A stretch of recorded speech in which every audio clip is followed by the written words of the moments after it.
The Majesty of Calmness by William George Jordan. Chapter 1. The Majesty of Calmness. Calmness is the rarest quality in human life. It is the poise of a great nature, in harmony with itself and its ideals. It is the moral atmosphere of a life self-centered, self-reliant, and self-controlled. Calmness is singleness of purpose, absolute confidence, and conscious power, ready to be focused in an instant to meet any crisis. The Sphinx is not a true type of calmness. Petrification is not calmness. It is death, the silencing of all the energies, while no one lives his life more fully, more intensely, and more consciously than the man who is calm. The fatalist is not calm. He is the coward slave of his environment, hopelessly surrendering to his present condition, recklessly indifferent to his future. He accepts his life as a rudderless ship drifting on the ocean of time. He has no compass, no chart, no known port to which he is sailing.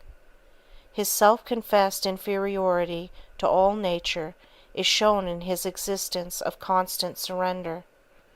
It is not calmness.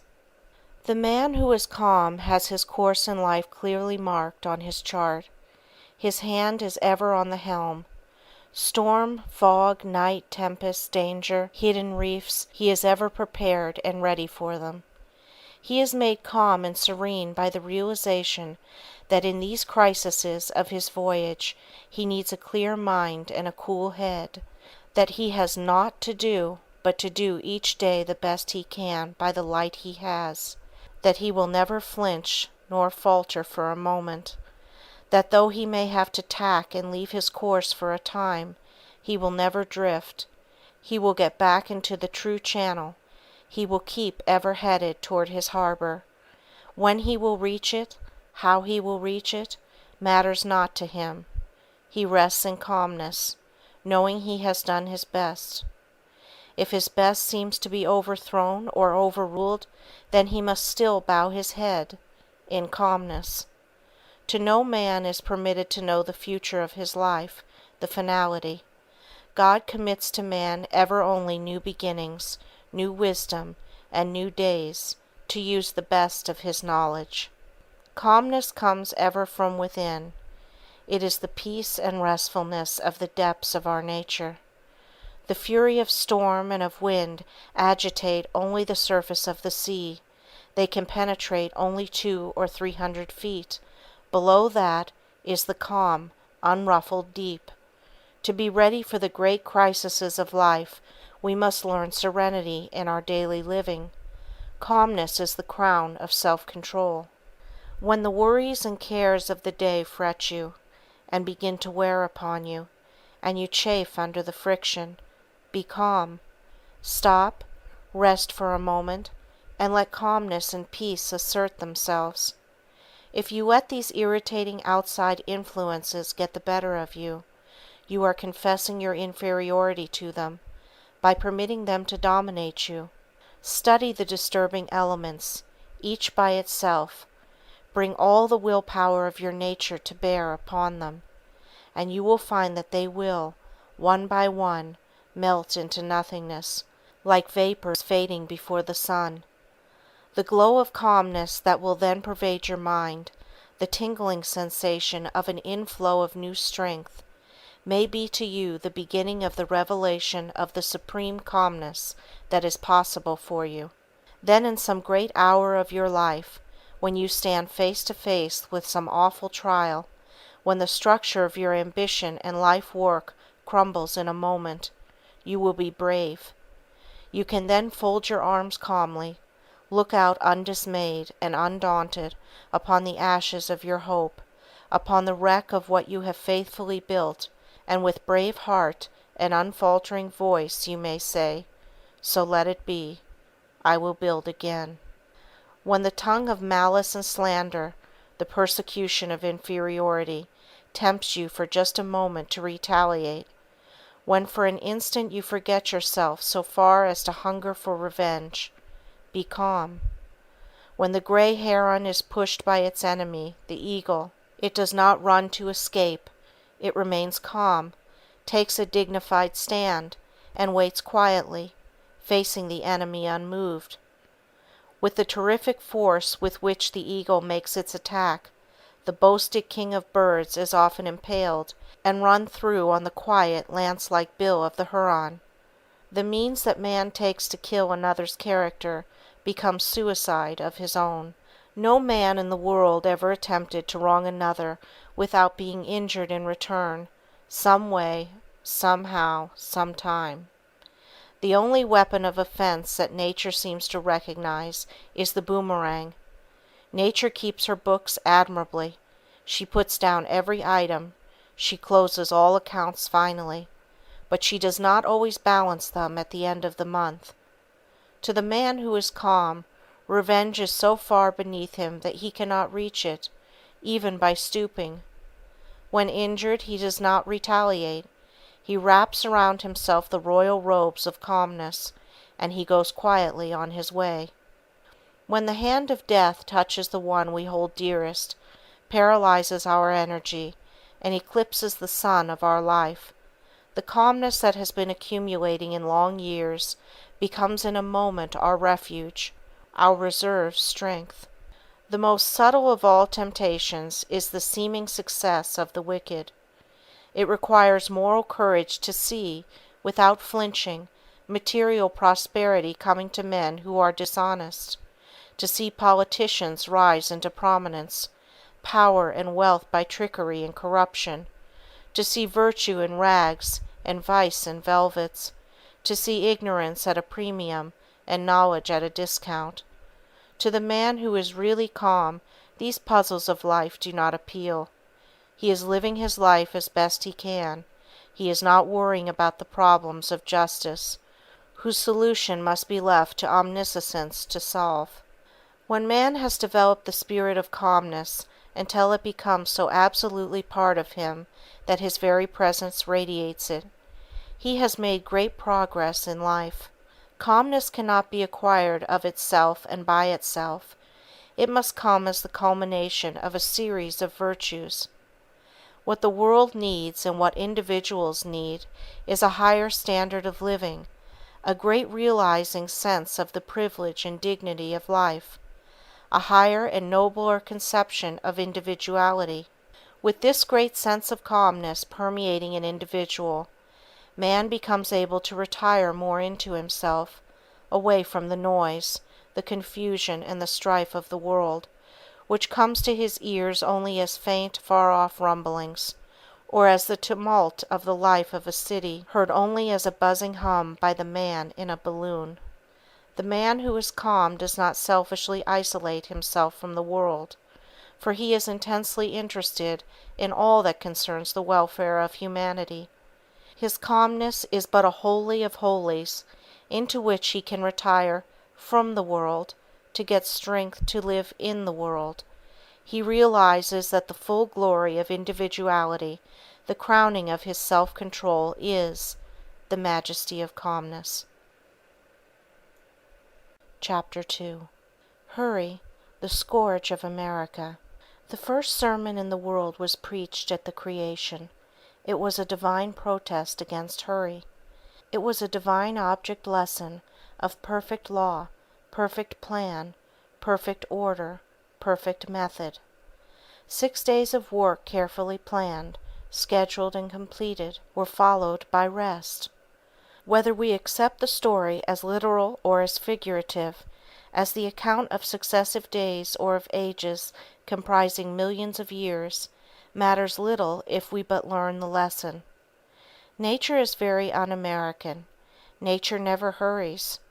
Every phase of her working shows plan, calmness, reliability, and the absence of hurry.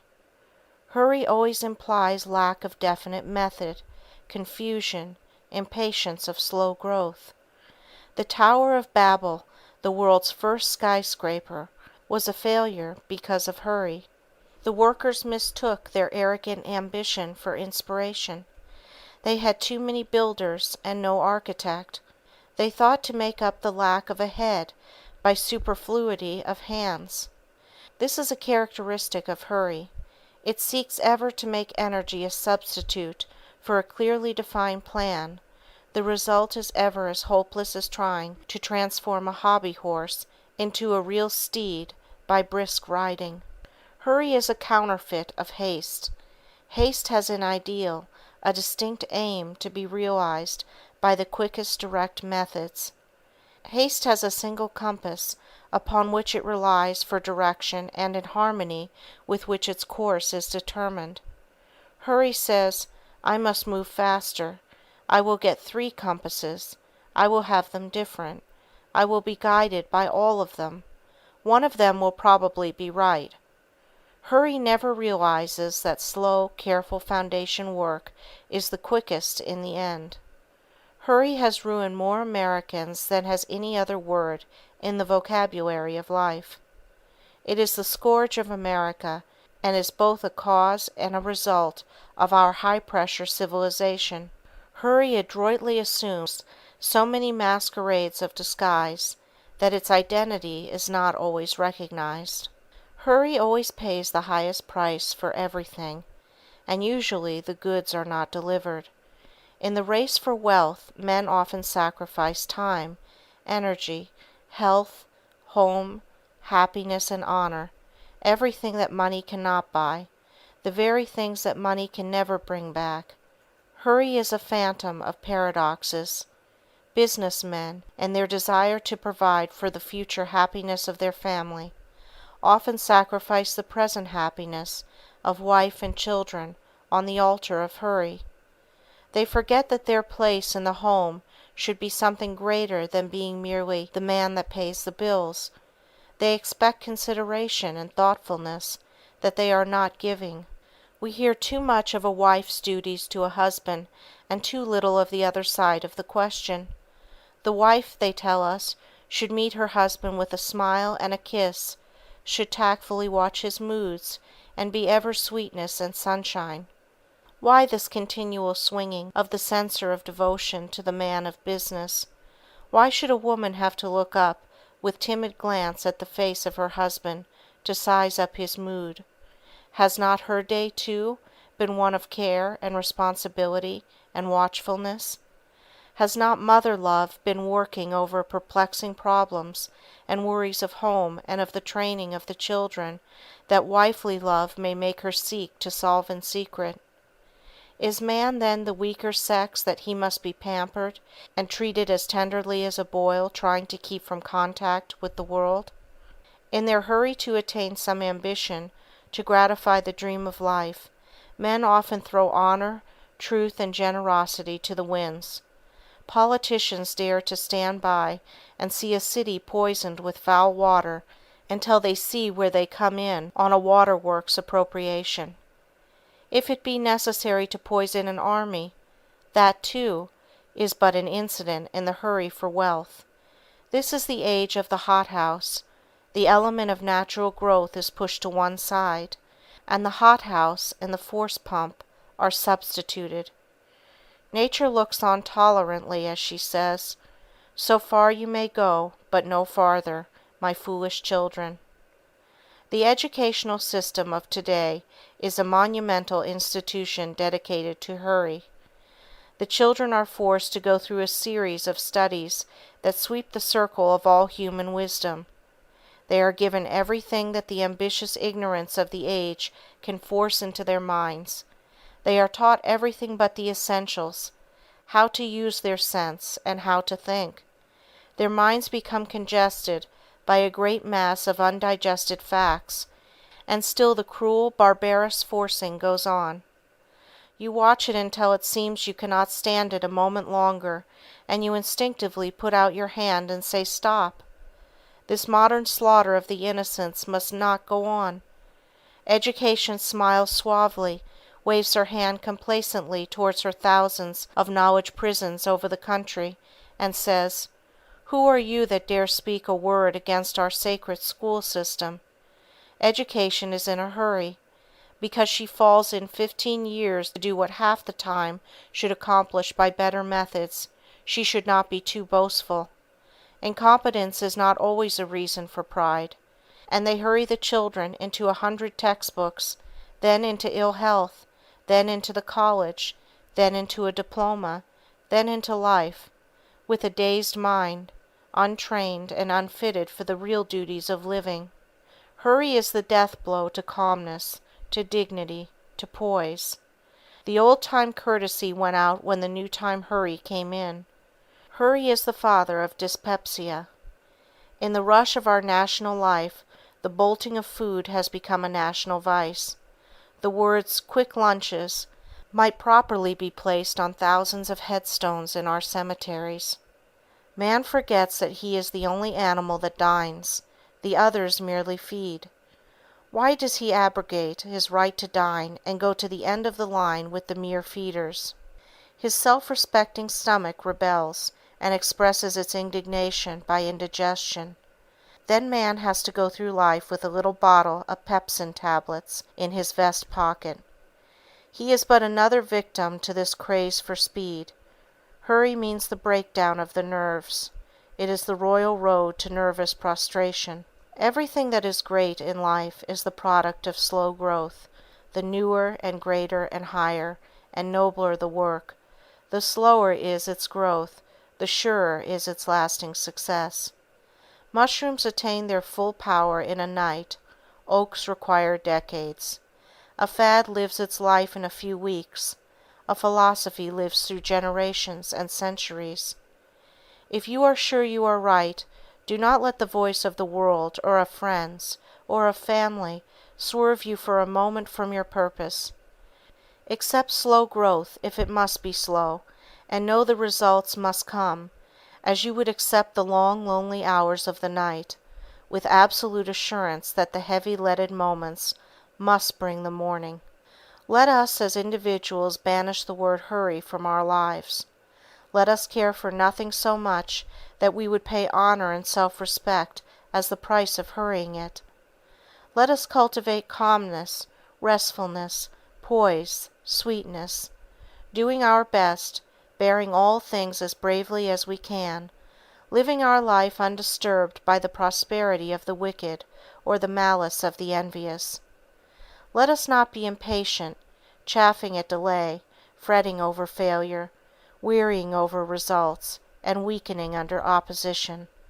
Let us ever turn our face toward the future with confidence and trust, with the calmness of a life in harmony with itself, true to its ideals, and slowly and constantly progressing toward their realization. Let us see that cowardly word hurry in all its most degenerating phases. Let us see that it ever kills truth, loyalty, thoroughness, and let us determine that, day by day, we will seek more and more to substitute for it the calmness and repose of a true life, nobly lived. Chapter 3. The Power of Personal Influence. The only responsibility that a man cannot evade in this life is the one he thinks of least, his personal influence. Man's conscious influence, when he is on dress parade, when he is posing to impress those around him, is woefully small. But his unconscious influence, the silent, subtle radiation of his personality, the effect of his words and acts, the trifles he never considers, is tremendous. Every moment of life he is changing to a degree the life of the whole world.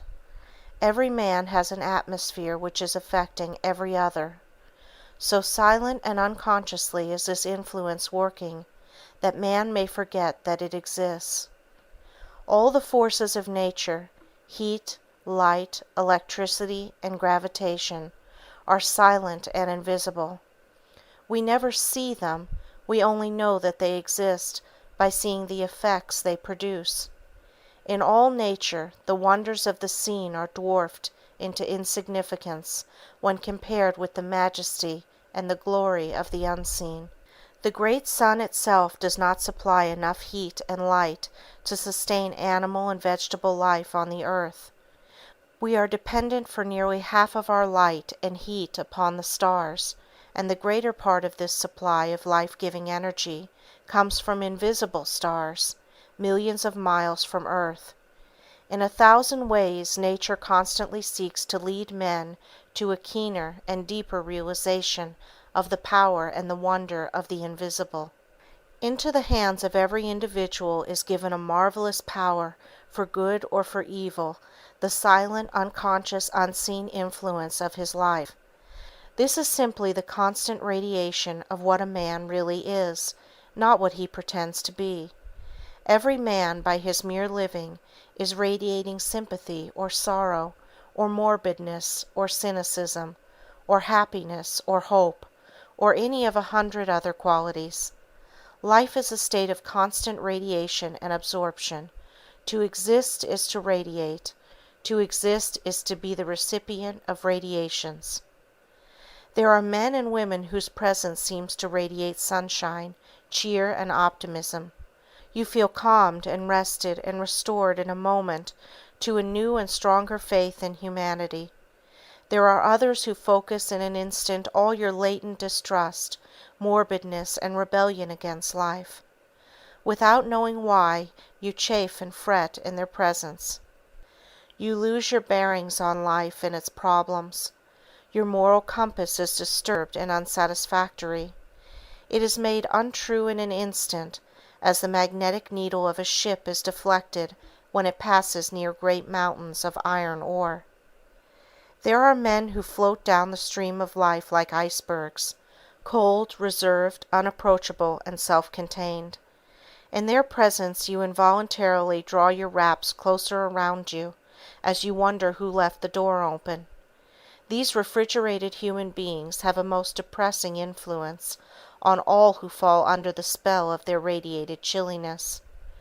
But there are other natures, warm, helpful, genial, who are like the Gulf Stream, following their own course, flowing undaunted and undismayed in the ocean of colder waters.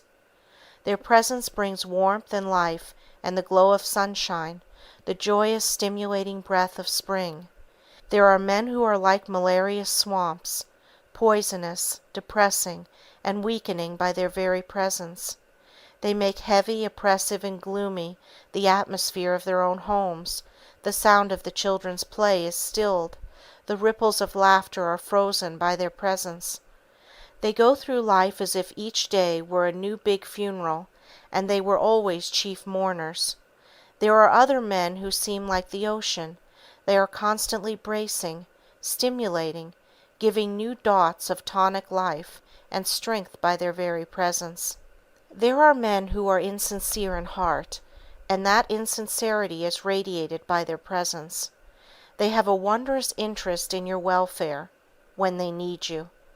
They put on a property smile so suddenly, when it serves their purpose, that it seems the smile must be connected with some electric button concealed in their clothes. Their voice has a simulated cordiality that long training may have made almost natural. But they never play their part absolutely true.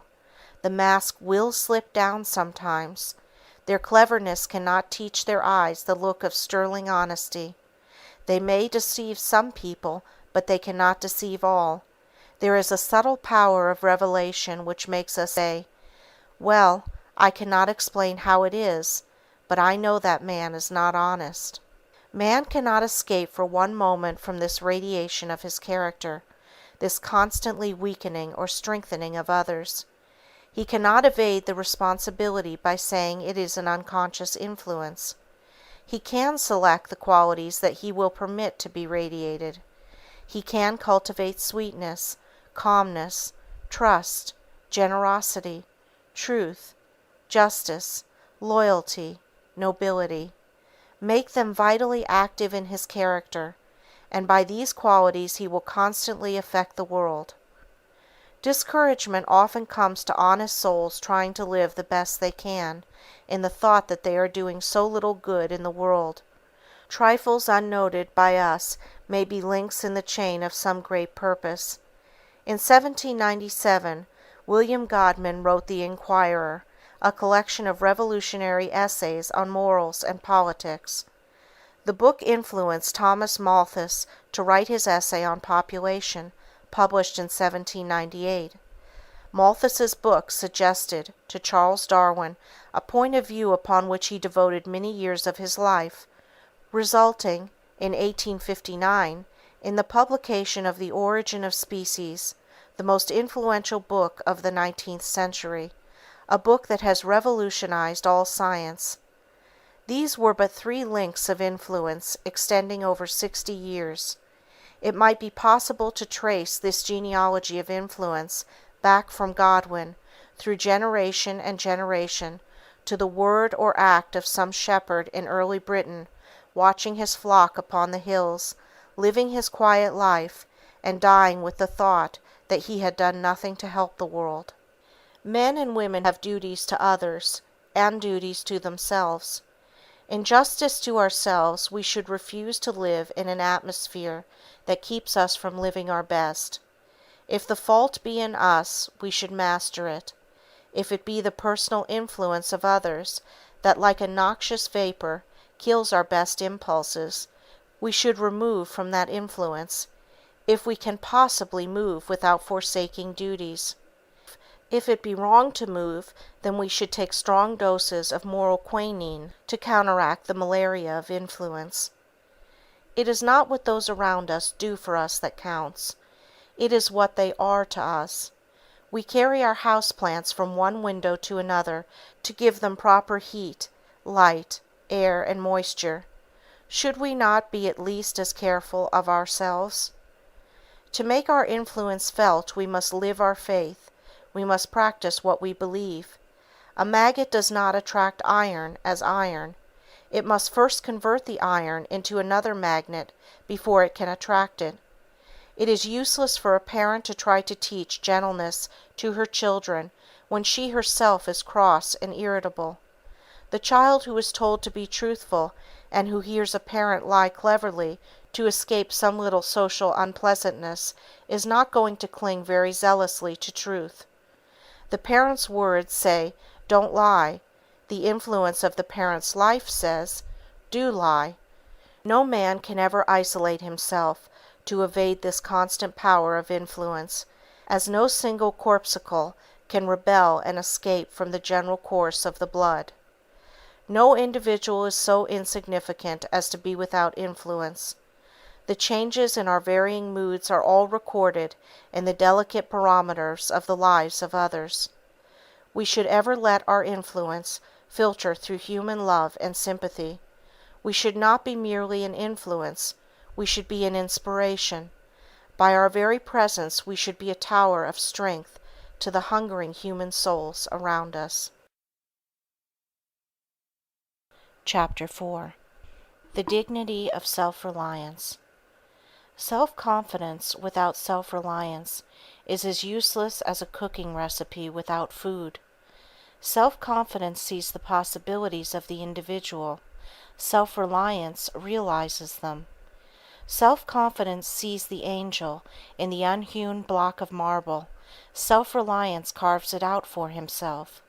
The man who is self-reliant says ever, "No one can realize my possibilities for me, but me. No one can make me good or evil but myself." He works out his own salvation, financially, socially, mentally, physically, and morally. Life is an individual problem that man must solve for himself. Nature accepts no vicarious sacrifice, no vicarious service. Nature never recognizes a proxy vote. She has nothing to do with middlemen. She deals only with the individual.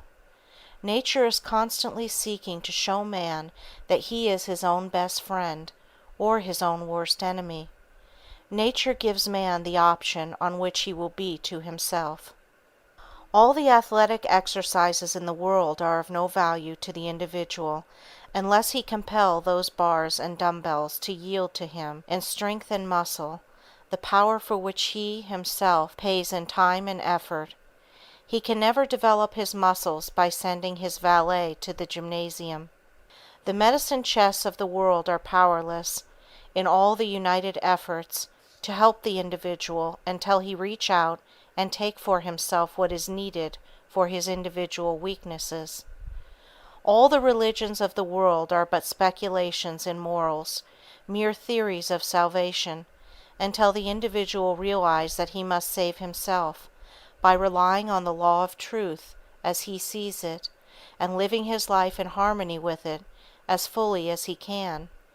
But religion is not a Pullman car with soft cushioned seats where he has but to pay for his ticket and someone else does all the rest.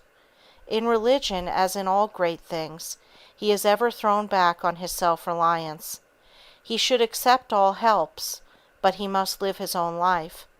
He should not feel that he is a mere passenger. He is an engineer, and the train is his life.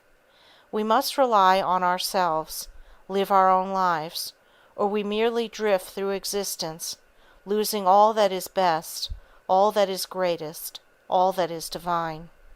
All that others can do for us is to give us opportunity. We must ever be prepared for the opportunity when it comes, and to go after it and find it when it does not come, or that opportunity is to us nothing. Life is but a succession of opportunities. They are for good or evil, as we make them. Many of the alchemists of old felt that they lacked but one element. If they could obtain that one, they believed they could transmute the baser metals into pure gold. It is so in character. There are individuals with rare mental gifts and delicate spiritual discernment who fail utterly in life because they lack the one element, self-reliance. This would unite all their energies and focus them into strength and power. The man who is not self-reliant is weak, hesitating and doubting in all he does. He fears to take a decisive step because he dreads failure, because he is waiting for someone to advise him, or because he dare not act in accordance with his own best judgment. In his cowardice and in his conceit, he sees all his non-successes due to others. He is not appreciated, not recognized. He is kept down. He feels that in some subtle way society is conspiring against him. He grows almost vain as he thinks that no one has had such poverty, such sorrow, such affliction, such failure as have come to him. The man who is self-reliant seeks ever to discover and conquer the weakness within him that keeps him from the attainment of what he holds dearest. He seeks within himself the power to battle against all outside influences. He realizes that all the greatest men in history, in every phase of human effort, have been those who have had to fight against the odds of sickness, suffering, sorrow. To him, defeat is no more than passing through a tunnel is to a traveler. He knows he must emerge again into the sunlight. The nation that is strongest is the one that is most self-reliant, the one that contains within its boundaries all that its people need. If, with its ports all blockaded, it has not within itself the necessities of life and the elements of its continual progress, then it is weak, held by the enemy, and it is but a question of time till it must surrender. Its independence is in proportion to its self-reliance, to its power to sustain itself from within. What is true of nations is true of individuals.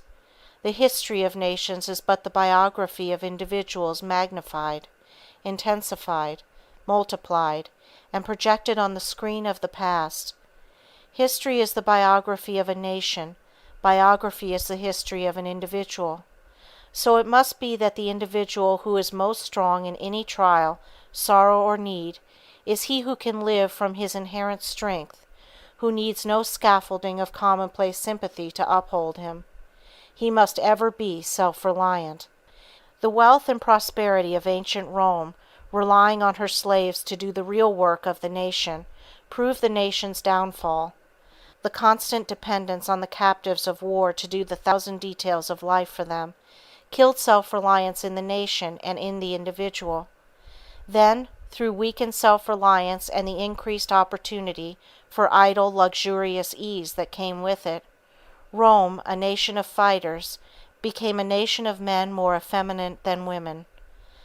As we depend on others to do those things we should do for ourselves, our self-reliance weakens, and our power and our control of them become continuously less.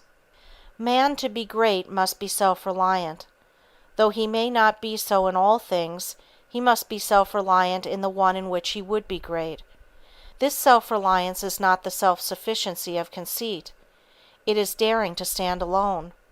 Be an oak, not a vine. Be ready to give support, but do not crave it, do not depend on it. To develop your true self-reliance, you must see from the very beginning that life is a battle you must fight for yourself. You must be your own soldier. You cannot buy a substitute. You cannot win a reprieve. You can never be placed on the retired list. The retired list of life is death. The world is busy with its own cares, sorrows, and joys, and pays little heed to you.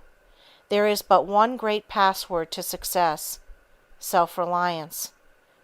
If you would learn to converse, put yourself into positions where you must speak. If you would conquer your morbidness, mingle with bright people around you, no matter how difficult it may be. If you desire the power that someone else possesses, do not envy his strength, and dissipate your own energy by weakly wishing his force were yours. Emulate the process by which it became his. Depend on your own self-reliance.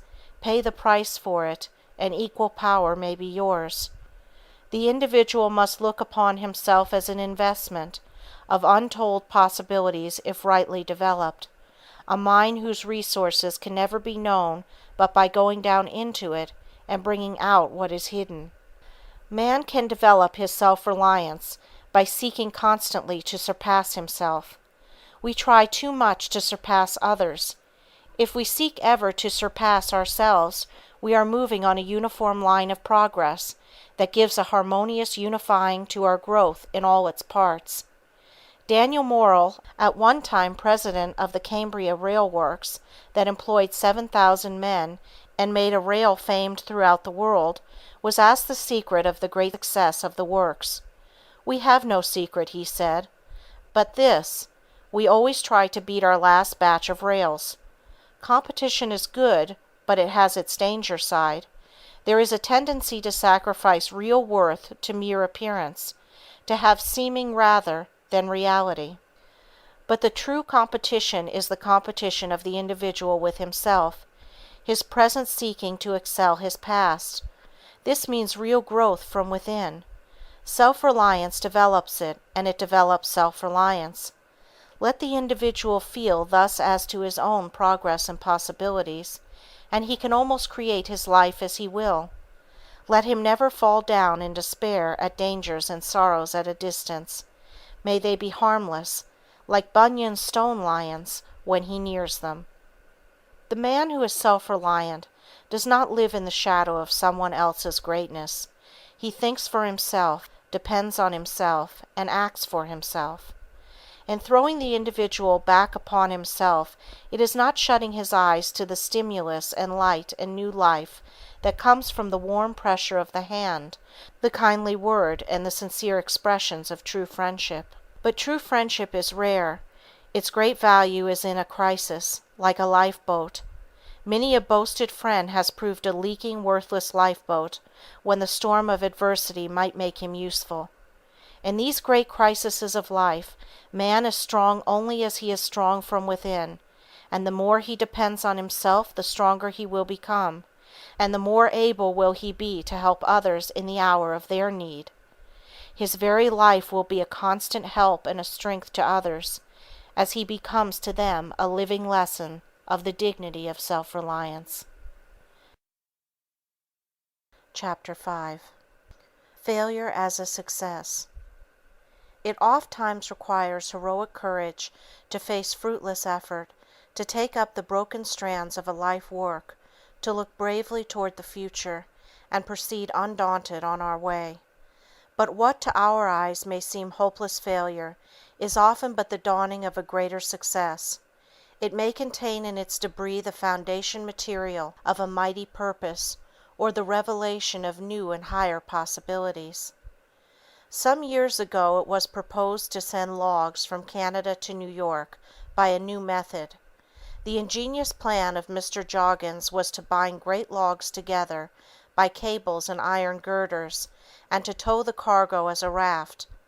When the novel craft neared New York and success seemed assured, a terrible storm arose. In the fury of the tempest, the iron bands snapped like icicles, and the angry waters scattered the logs far and wide. The chief of the hydrographic department at Washington heard of the failure of the experiment, and at once sent word to shipmasters the world over, urging them to watch carefully for these logs which he described, and to note the precise location of each in latitude and longitude, and the time the observation was made. Hundreds of captains sailing over the waters of the earth noted the logs, in the Atlantic Ocean, in the Mediterranean, in the South Seas, for into all waters did these venturesome ones travel. Hundreds of reports were made, covering a period of weeks and months. These observations were then carefully collated, systematized, and tabulated, and discoveries were made as to the course of ocean currents that otherwise would have been impossible.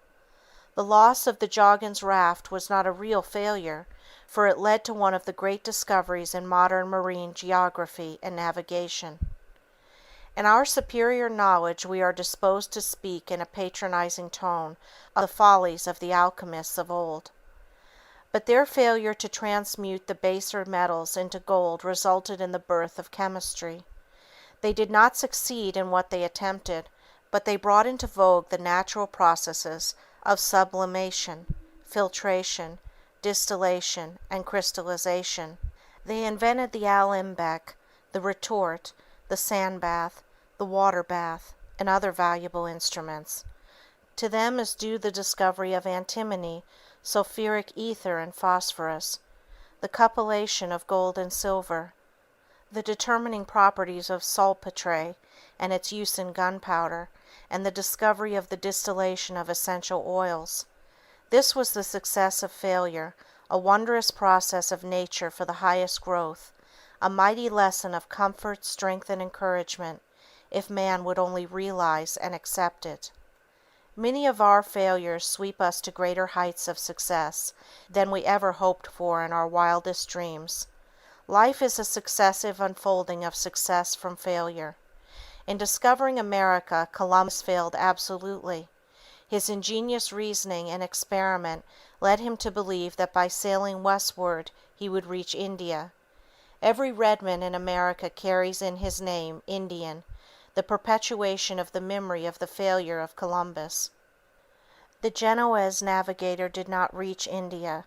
The cargo of souvenirs he took back to Spain to show to Ferdinand and Isabella as proofs of his success really attested his failure. But the discovery of America was a greater success than was any finding of a back door to India. When David Livingstone had supplemented his theological education by a medical course, he was ready to enter the missionary field. For over 3 years he had studied tirelessly, with all energies concentrated on one aim: to spread the gospel in China. The hour came when he was ready to start out with noble enthusiasm for his chosen work, to consecrate himself and his life to his unselfish ambition. Then word came from China that the Opium War would make it folly to attempt to enter the country. Disappointment and failure did not long daunt him. He offered himself as missionary to Africa, and he was accepted. His glorious failure to reach China opened a whole continent to light and truth. His study proved an ideal preparation for his labors as physician, explorer, teacher, and evangel in the wilds of Africa. Business reverses and the failure of his partner threw upon the broad shoulders and the still broader honor and honesty of Sir Walter Scott a burden of responsibility that forced him to write. The failure spurred him to almost superhuman effort. The masterpieces of Scotch historic fiction that have thrilled, entertained, and uplifted millions of his fellow men are a glorious monument on the field of a seeming failure. When Millet, the painter evangelist, worked on his almost divine canvas, in which the very air seemed pulsing with the regenerating essence of spiritual reverence.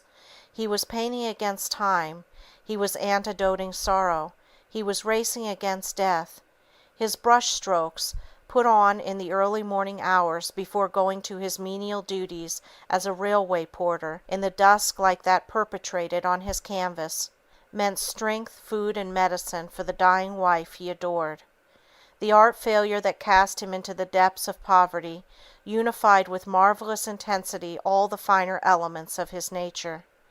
This rare spiritual unity, this purging of all the dross of triviality as he passed through the furnace of poverty, trial, and sorrow, gave eloquence to his brush, and enabled him to paint as never before, as no prosperity would have made possible.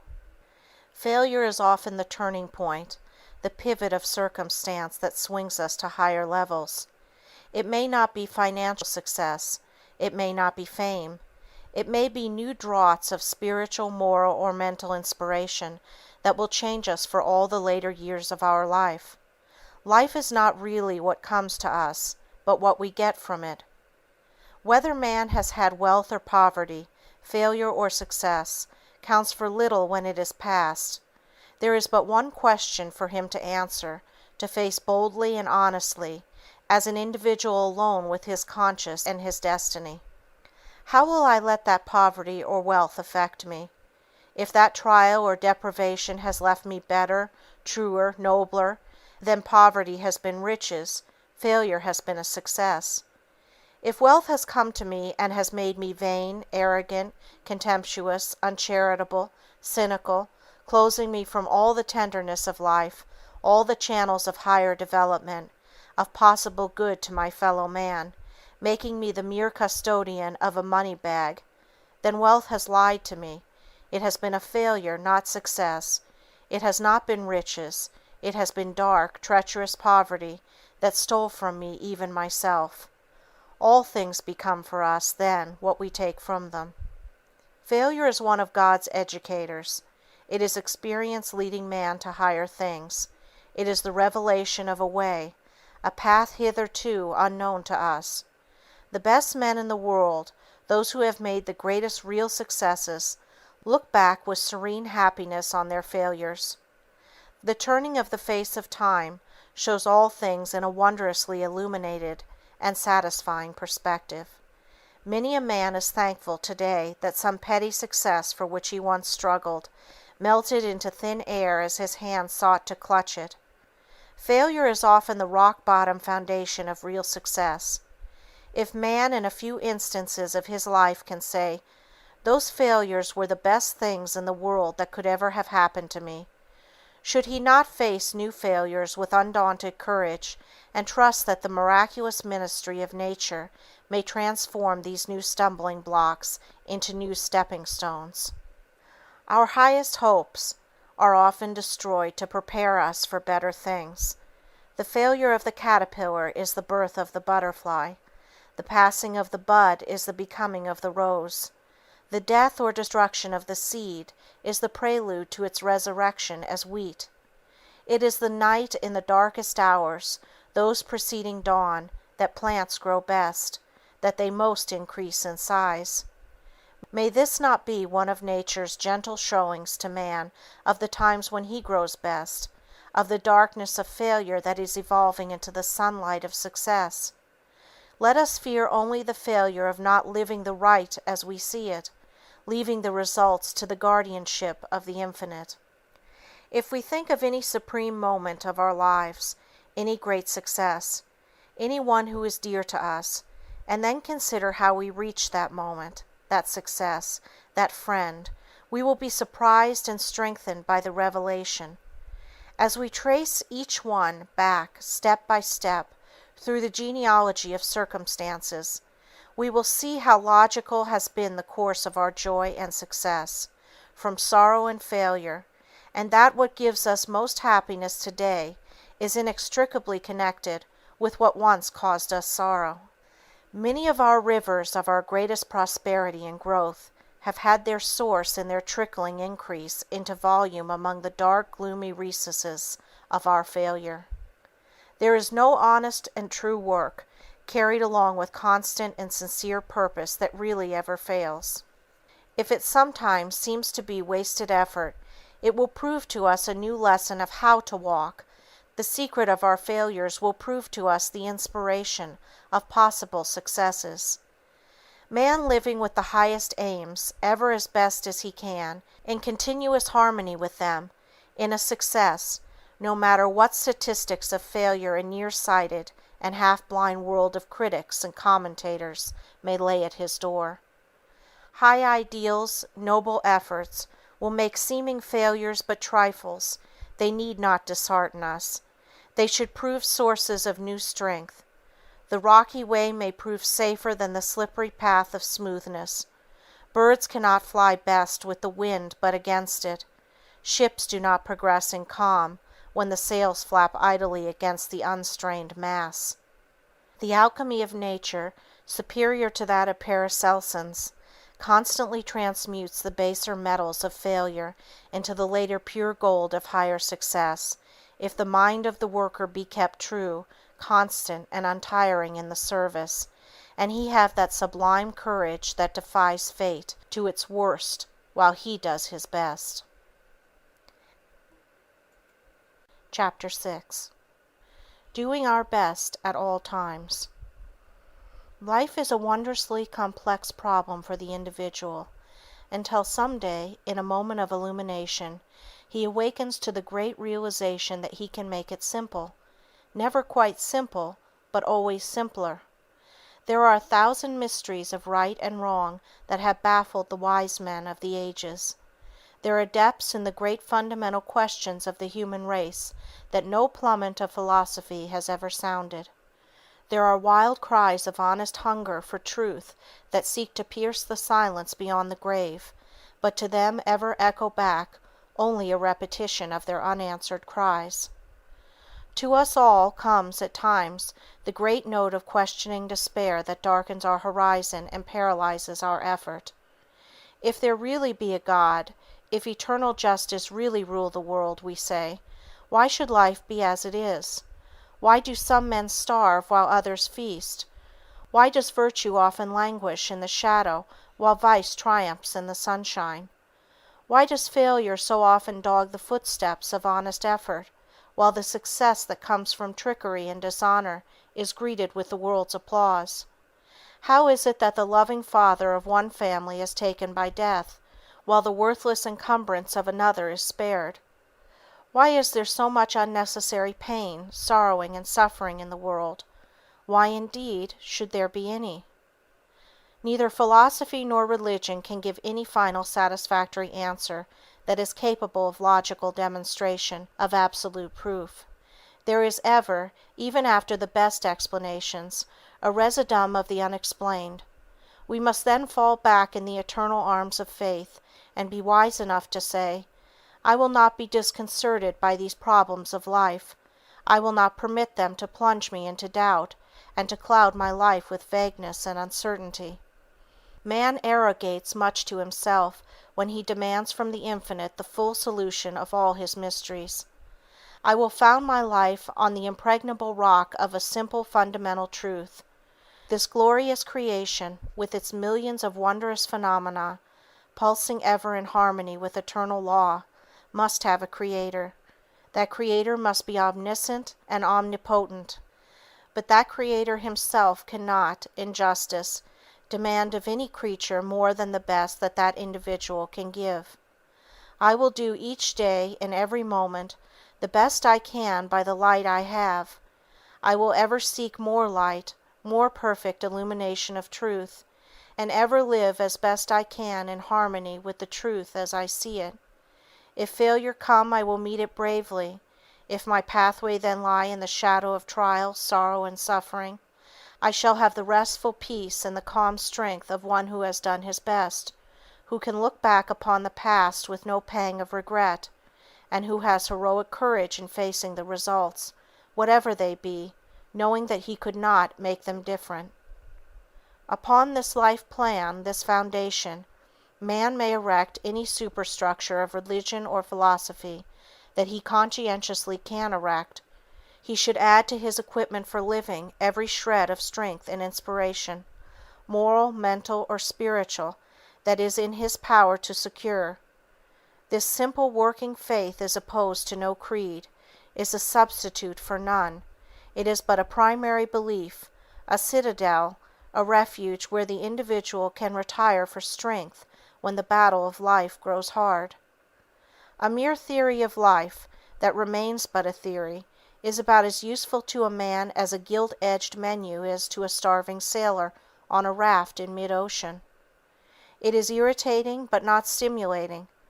No rule for higher living will help a man in the slightest until he reach out and appropriate it for himself, until he make it practical in his daily life, until that seed of theory in his mind blossom into 1,000 flowers of thought and word and act.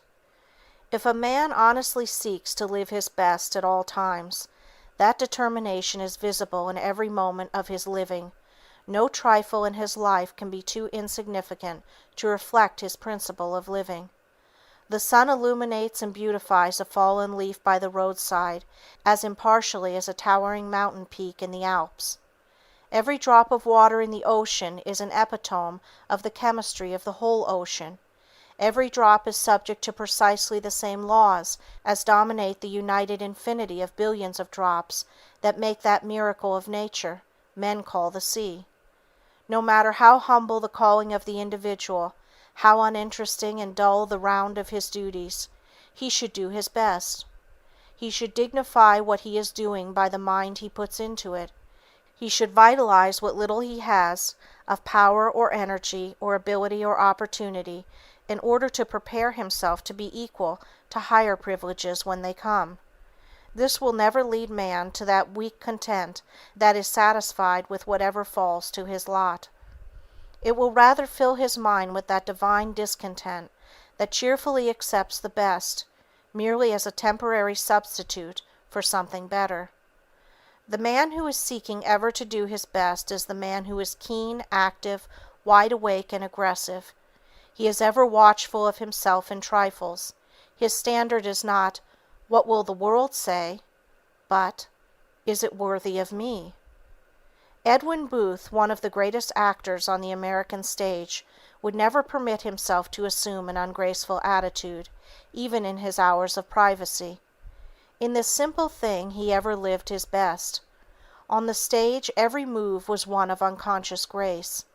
Those of his company who were conscious of their motions were the awkward ones, who were seeking in public to undo or to conceal the carelessness of gestures and motions of their private life.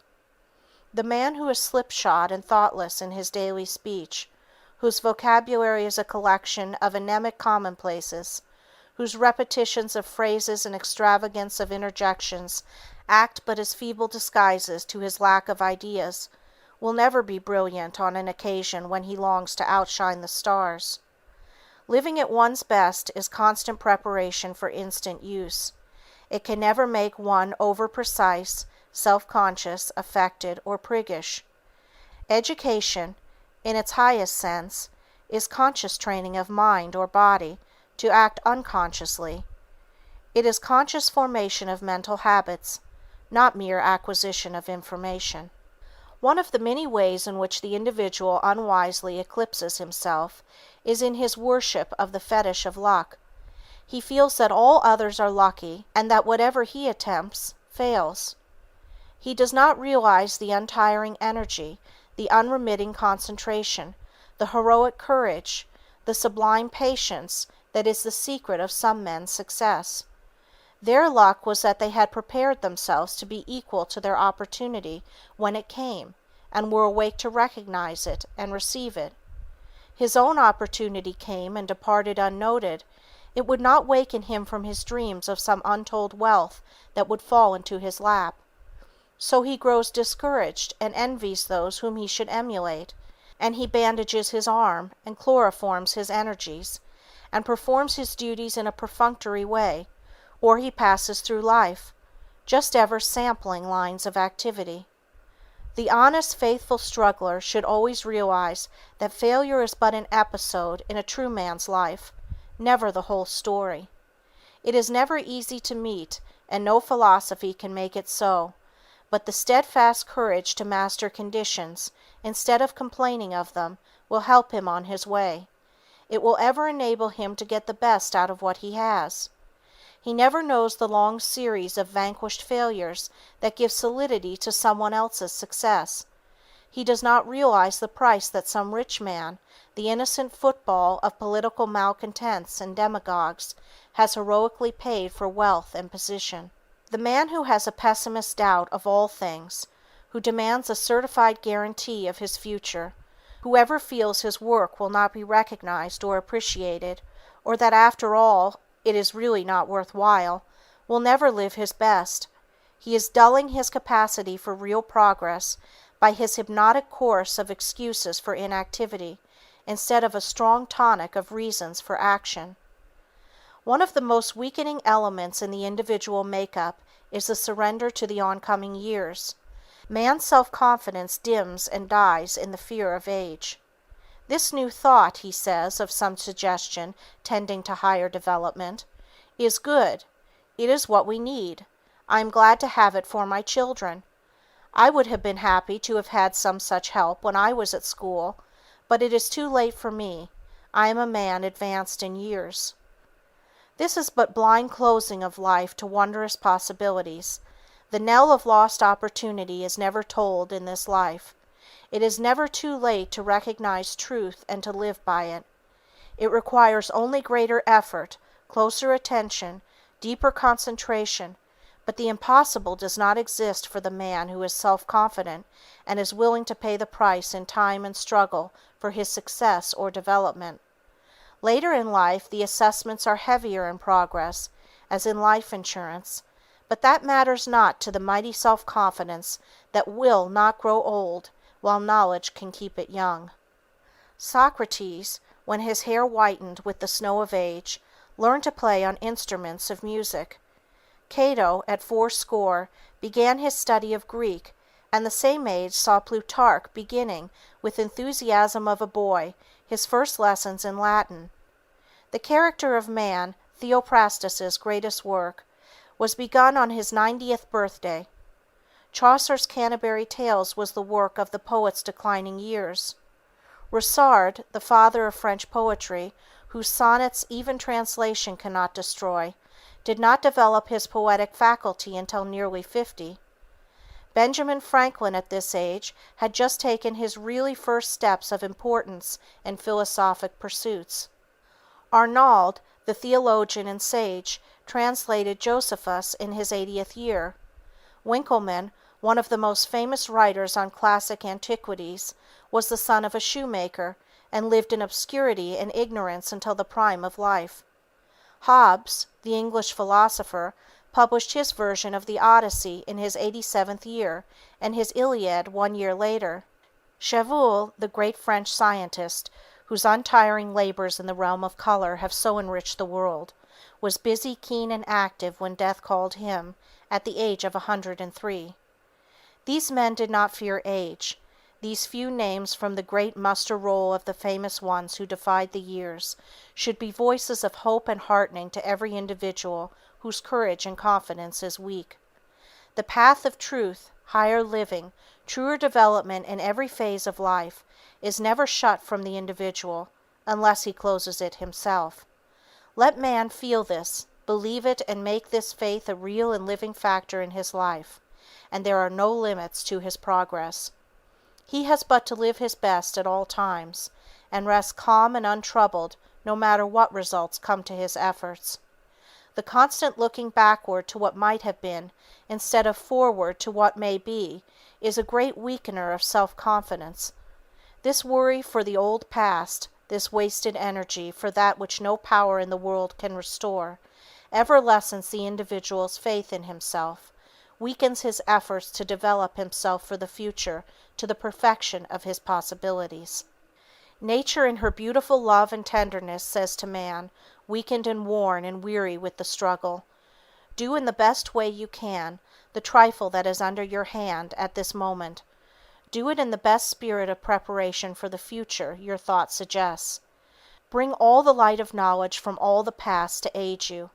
Do this and you have done your best. The past is forever closed to you. It is closed forever to you. No worry, no struggle, no suffering, no agony of despair can alter it. It is as much beyond your power as if it were 1,000,000 years of eternity behind you.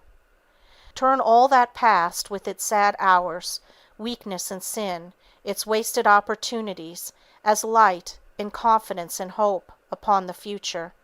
Turn it all in fuller truth and light, so as to make each trifle of this present a new past it will be a joy to look back to, each trifle a grander, nobler, and more perfect preparation for the future. The present and the future you can make from it is yours. The past has gone back with all its messages, all its history, all its records, to the God who loaned you the golden moments to use in obedience to His law. Chapter 7. The Royal Road to Happiness. During my whole life I have not had 24 hours of happiness. So said Prince Bismarck, one of the greatest statesmen of the 19th century.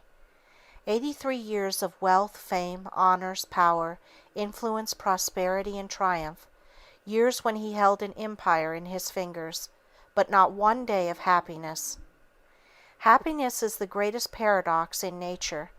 It can grow in any soil, live under any conditions. It defies environment. It comes from within. It is the revelation of the depths of the inner life, as light and heat proclaim the sun from which they radiate. Happiness consists not of having, but of being; not of possessing, but of enjoying. It is the warm glow of a heart at peace with itself. A martyr at the stake may have happiness that a king on his throne might envy. Man is the creator of his own happiness. It is the aroma of a life lived in harmony with high ideals. For what a man has, he may be dependent on others. For what he is, rests with him alone. What he obtains in life is but acquisition, but what he attains is growth. Happiness is the soul's joy in the possession of the intangible. Absolute, perfect, continuous happiness in life is impossible for the human. It would mean the consummation of attainments, the individual consciousness of a perfectly fulfilled destiny. Happiness is paradoxic because it may coexist with trial, sorrow, and poverty. It is the gladness of the heart, rising superior to all conditions. Happiness has a number of understudies: gratitude, satisfaction, content, and pleasure, clever imitators that simulate its appearance rather than emulate its method. Gratification is a harmony between our desires and our possessions. It is ever incomplete. It is the thankful acceptance of part. It is a mental pleasure in the quality of what one receives, an unsatisfiedness as to the quantity. It may be an element in happiness, but in itself it is not happiness. Satisfaction is a perfect identity of our desires and our possessions. It exists only so long as this perfect union and unity can be preserved. But every realized ideal gives birth to new ideals. Every step in advance reveals large domains of the unattained. Every feeding stimulates new appetites. Then the desires and possessions are no longer identical, no longer equal. New cravings call forth new activities. The equipoise is destroyed, and dissatisfaction re-enters. Man might possess everything tangible in the world, and yet not be happy, for happiness is the satisfying of the soul, not of the mind or the body.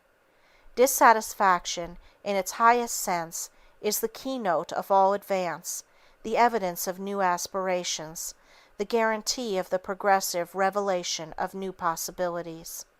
Content is a greatly overrated virtue. It is a kind of diluted despair. It is the feeling with which we continue to accept substitutes, without striving for the realities. Content makes the trained individual swallow vinegar and try to smack his lips as if it were wine. Content enables one to warm his hands at the fire of a past joy that exists only in memory. Content is a mental and moral chloroform that deadens the activities of the individual to rise to higher planes of life and growth. Man should never be contented with anything less than the best efforts of his nature can possibly secure for him. Content makes the world more comfortable for the individual, but it is the death knell of progress.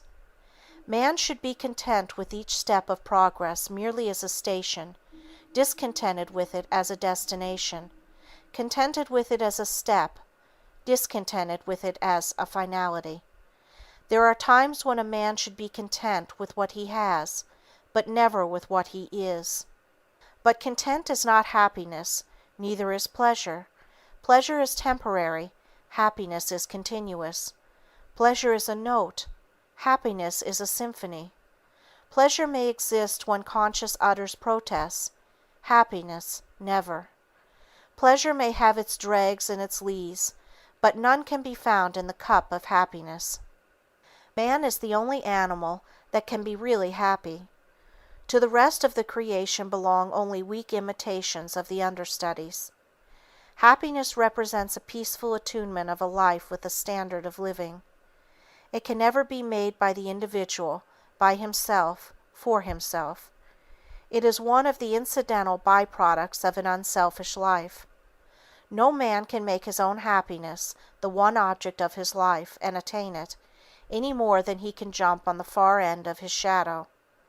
If you would hit the bull's-eye of happiness on the target of life, aim above it.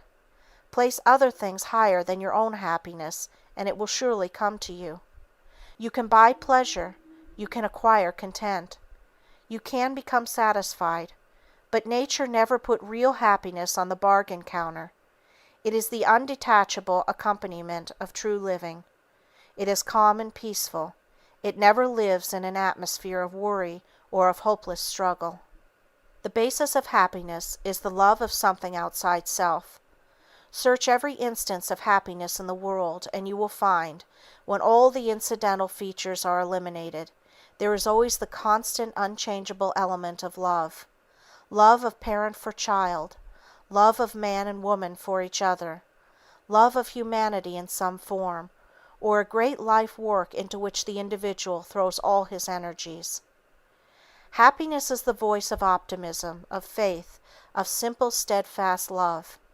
No cynic or pessimist can be really happy. A cynic is a man who is morally nearsighted and brags about it. He sees the evil in his own heart and thinks he sees the world. He lets a mote in his eye eclipse the sun. An incurable cynic is an individual who should long for death, for life cannot bring him happiness, death might. The keynote of Bismarck's lack of happiness was his profound distrust of human nature. There is a royal road to happiness. It lies in consecration, concentration, conquest, and conscience. Consecration is dedicating the individual life to the service of others, to some noble mission, to realizing some unselfish ideal. Life is not something to be lived through, it is something to be lived up to. It is a privilege, not a penal servitude of so many decades on earth. Consecration places the object of life above the mere acquisition of money as a finality.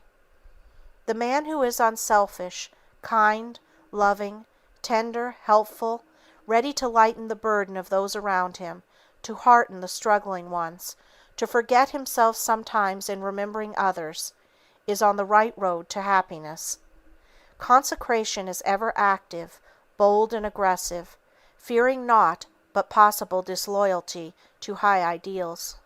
Concentration makes the individual life simpler and deeper. It cuts away the shams and pretenses of modern living, and limits life to its truest essentials. Worry, fear, useless regret, all the great wastes that sap mental, moral, or physical energy must be sacrificed, or the individual needlessly destroys half the possibilities of living. A great purpose in life, something that unifies the strands and threads of each day's thinking, something that takes the sting from the petty trials, sorrows, sufferings, and blunders of life, is a great aid to concentration. Soldiers in battle may forget their wounds, or even be unconscious of them, in the inspiration of battling for what they believe is right. Concentration dignifies a humble life. It makes a great life sublime. In morals, it is a shortcut to simplicity. It leads to right for right's sake, without thought of policy or of reward. It brings calm and rest to the individual, a serenity that is but the sunlight of happiness. Conquest is the overcoming of an evil habit, the rising superior to opposition and attack, the spiritual exhalation that comes from resisting the invasion of the groveling material side of life.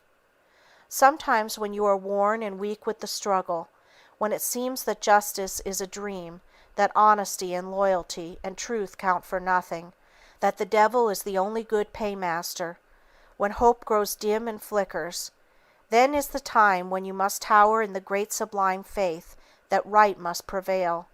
Then you must throttle these imps of doubt and despair.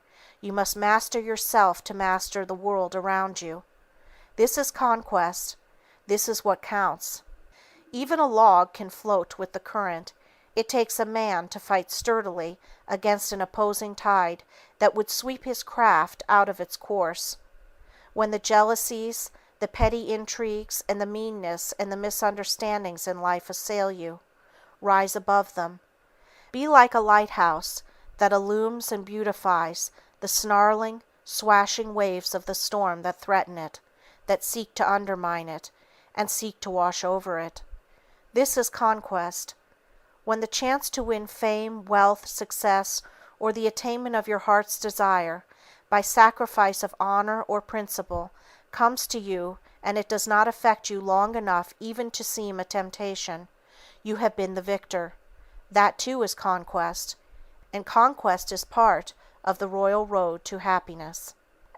Conscience, as the mentor, the guide and compass of every act, leads ever to happiness. When the individual can stay alone with his conscience and get its approval without using force or specious logic, then he begins to know what real happiness is. But the individual must be careful that he is not appealing to a conscience perverted or deadened by the wrongdoing and subsequent deafness of its owner. The man who is honestly seeking to live his life in consecration, concentration, and conquest, living from day to day as best he can, by the light he has, may rely explicitly on his conscience. He can shut his ears to what the world says, and find in the approval of his own conscience the highest earthly tribune, the voice of the infinite communing with the individual. Unhappiness is the hunger to get. Happiness is the hunger to give. True happiness must ever have the tinge of sorrow outlived, the sense of pain softened by the mellowing years, the chastening of loss that in the wondrous mystery of time transmutes our suffering into love and sympathy with others. If the individual should set out for a single day to give happiness, to make life happier, brighter, and sweeter, not for himself, but for others, he would find a wondrous revelation of what happiness really is.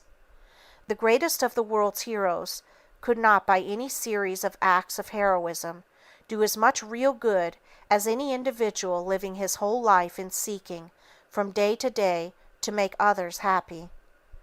Each day there should be fresh resolution, new strength, and renewed enthusiasm. Just for today might be the daily motto of thousands of societies throughout the country, composed of members bound together to make the world better through constant simple acts of kindness, constant deeds of sweetness and self-love. And happiness would come to them in its highest and best form, not because they would seek to absorb it, but because they seek to radiate it. End of The Majesty of Calmness by William George Jordan. Hi, this is Super Utils with some afterbirds. I'm here just to ask, if you enjoyed this audiobook, then please do click on the like button down below and subscribe to my channel. Thank you for your time and take care.